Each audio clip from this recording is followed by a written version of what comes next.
Assalamualaikum warahmatullahi wabarakatuh. Salam sejahtera untuk kita semuanya. Terima kasih telah play video ini. Kali ini kita akan bahas kasus yang cukup heboh nih. Warga negara Korea Selatan yang sudah tinggal di Indonesia 17 tahun ditemukan tidak bernyawa oleh putrinya sendiri di dalam rumah di Tambun Selatan, Kabupaten Bekasi. Yang ternyata otak pelaku kejadian tragis ini adalah mantan istrinya sendiri. Bagaimana kronologi lengkap peristiwa naas ini? Mengapa seorang mantan istri sampai tega menjadi otak pelaku tindakan kriminal ini? Dan pelajaran apa yang bisa kita ambil dari kasus ini? Kita bahas lebih dalam di Kupas Kasus sekarang.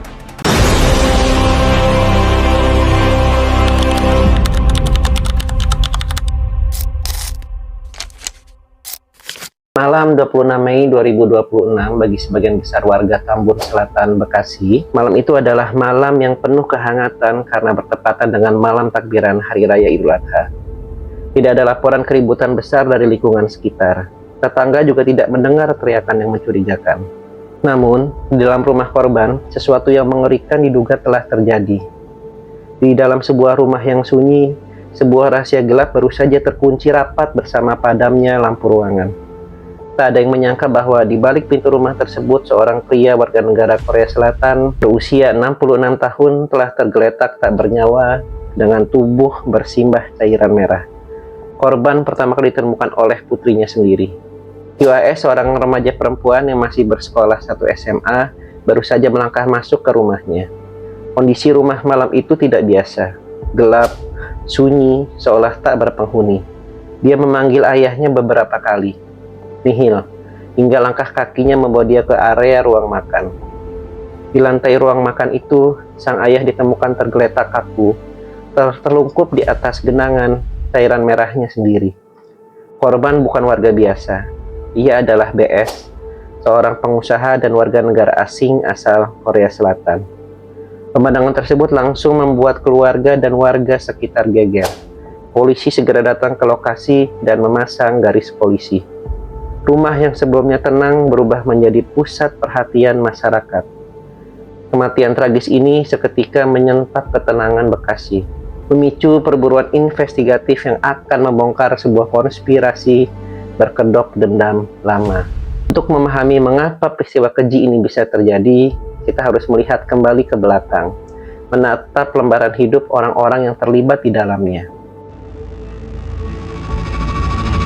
Korban adalah BS atau Byung Chan Sang, seorang ekspatriat asal Korea Selatan yang menetap di Bekasi, tepatnya di Kampung Buaran RT 04 RW 02 Desa Lembang Sari, Tambun Selatan, Kabupaten Bekasi.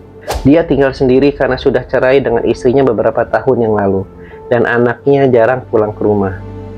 Di mata kolega dan lingkungannya, BS dikenal sebagai pengusaha yang tenang, fokus pada pekerjaan, dan berupaya membangun hidup yang stabil di Indonesia demi masa depan anak-anaknya. Dia juga sebagai juragan kontrakan yang tercatat memiliki setidaknya 30 pintu. Dikenal baik dan ramah oleh yang mengontrak, tapi memang jarang bersosialisasi karena kesibukan di kantornya. Namun, kehidupan pribadinya menyimpan keretakan masa lalu. Kita beralih ke sosok berinisial SJ. Dia bukanlah orang asing bagi korban. SJ adalah mantan istri dari BS. Yang mengejutkan masyarakat, SJ memiliki profil sosial yang cukup terpandang. Dia adalah mantan calon legislatif DPRD di Bekasi. Di balik ambisi politik dan status sosialnya, tersimpan badai emosional, rasa sakit hati pasca perceraian, dan konflik berkepanjangan terkait harta serta hak asuh. Saat penyidik melakukan olah tempat kejadian perkara, ditemukan berbagai indikasi bahwa kematian korban bukanlah kematian biasa. Tubuh korban mengalami sejumlah luka akibat kekerasan. Polisi menyebut terdapat trauma kekerasan yang berasal dari benda tajam maupun benda tumpul. Polisi tidak bekerja dengan tebakan. Mereka menggunakan scientific crime investigation. Tim laboratorium forensik menyisir setiap inci ruang makan, mencari sidik jari laten dan sampel DNA. Di saat yang sama, tim cyber menganalisis puluhan jam rekaman CCTV di sekitar area perumahan. Penyidik mulai memeriksa saksi-saksi, menelusuri aktivitas korban sebelum meninggal dunia. Polsek Tambun Selatan memiliki tugas berat mengungkap kasus ini.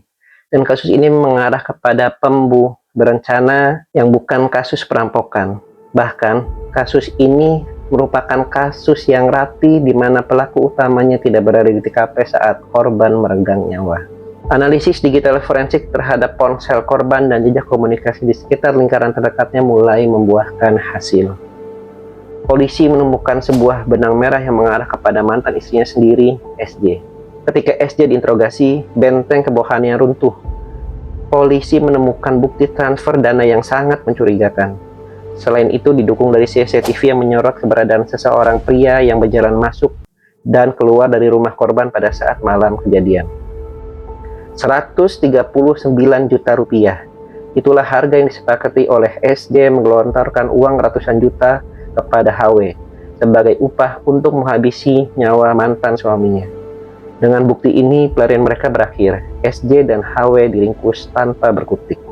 Dari hasil interogasi, HW adalah pria yang tidak memiliki hubungan langsung dengan korban, namun bersedia menjadi tangan kanan maut.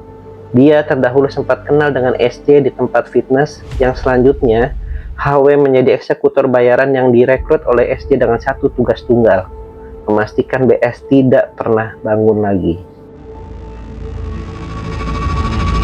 Mari kita susun kembali detik-detik kejadian naas ini yang mengerikan pada hari Selasa 26 Mei 2026 itu.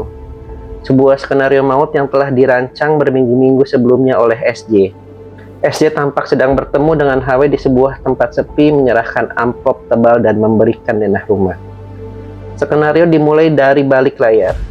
SJ memberikan informasi detail mengenai kebiasaan korban, jam-jam sepi rumah, hingga tata letak ruangan kepada HW. Targetnya jelas, eksekusi harus bersih, cepat, dan tidak meninggalkan jejak. Kondisi luar rumah korban sepi. HW terlihat mengintai dari kejauhan, memastikan anak korban sedang pergi keluar. Malam itu, situasi mendukung rencana jahat mereka. Rumah dalam keadaan sepi, lingkungan sekitar pun sepi.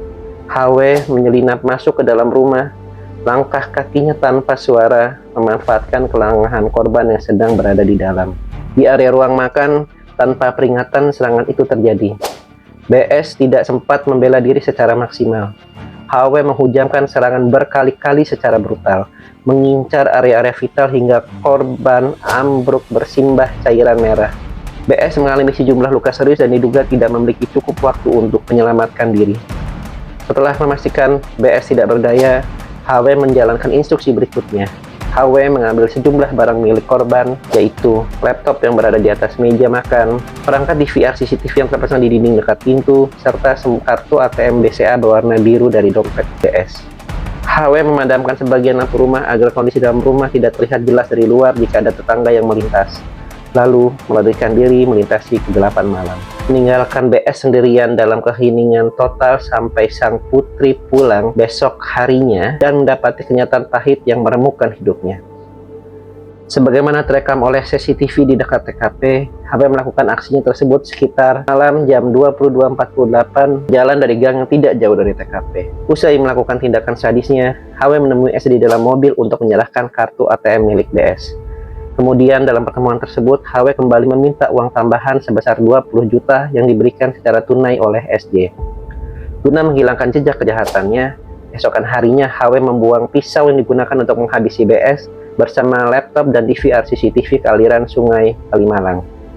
Tak hanya itu, pelaku juga membakar sejumlah barang yang dikenakan saat beraksi, yaitu hoodie biru, topi hitam, dan sarung tangan abu-abu di area samping tempatnya bekerja.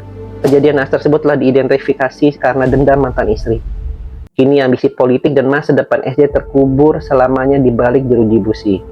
Baik SJ maupun HW dijerat dengan pasal 459 dan 458 KUHP tentang berencana dengan ancaman hukuman maksimal penjara seumur hidup atau 20 tahun penjara.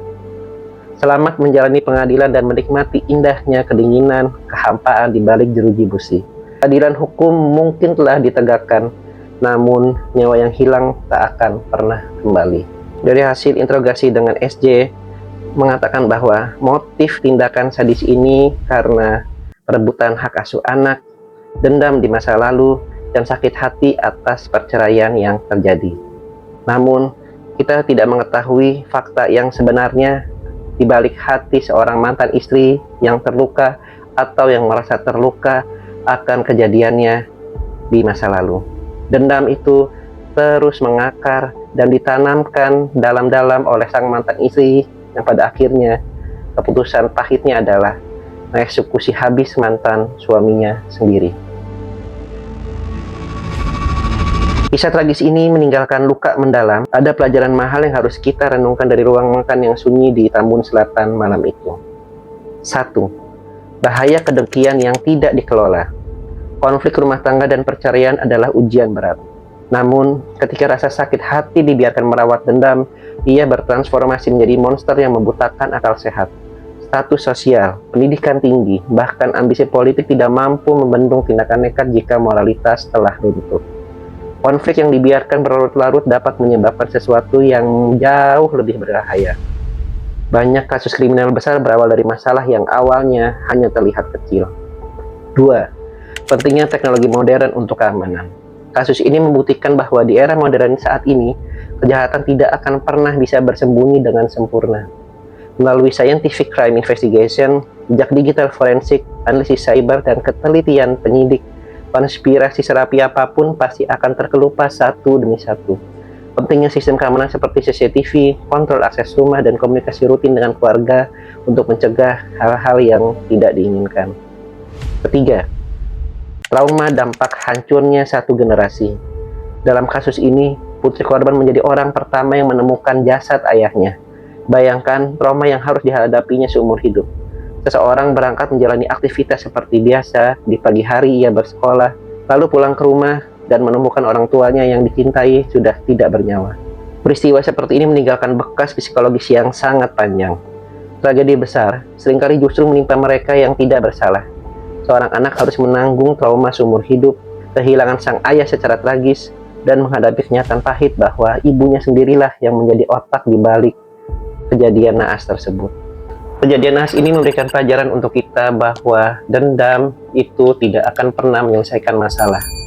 Sakit hati yang tidak dikontrol oleh emosional yang baik itu hanya akan menimbulkan masalah berikutnya. Memang dendam terlampiaskan, namun sejatinya hanya memindahkan masalah dari ruang keluarga ke balik jeruji besi. Seorang mantan istri yang notabene adalah orang terdekat kita sampai begitu tega melakukan tindakan yang sangat keji, menghilangkan nyawa mantan suaminya. Terlepas dari kasus apapun, sakit hati, dendam, tapi pada kenyataannya hal itu tidak bisa dibenarkan. Semoga almarhum korban diterima di sisi Tuhan, keluarga yang ditinggalkan diberikan ketabahan yang luar biasa, dan tentunya pelaku dihukum seberat-beratnya, keadilan ditegakkan sesuai dengan hukum yang berlaku. Karena setiap jejak darah pasti meninggalkan cerita. Kejahatan cepat atau lambat pasti akan menemukan jalan kebenarannya sendiri. Kita sebagai manusia tidak pernah memiliki hak merasa sebagai wakil Tuhan untuk menghilangkan nyawa manusia lainnya. Nantikan kasus dan pelajaran lainnya di Kupas Kasus. Wassalam.